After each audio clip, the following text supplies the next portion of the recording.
இட்லி சாப்பிடாம அருமையா இட்லி சாப்பிட போறோம்.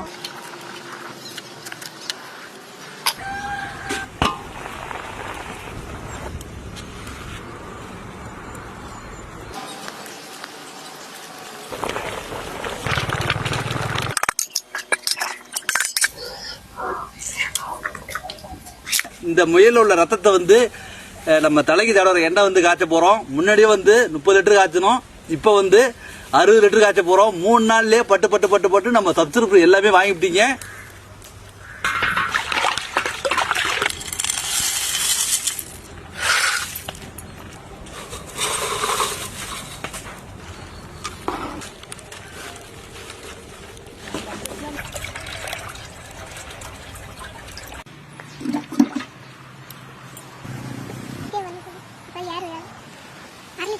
இது எப்படி தயாரிச்சோம்னு உங்களுக்கு தெளிவா வீடியோலயும் காமிச்சிட்டோம்.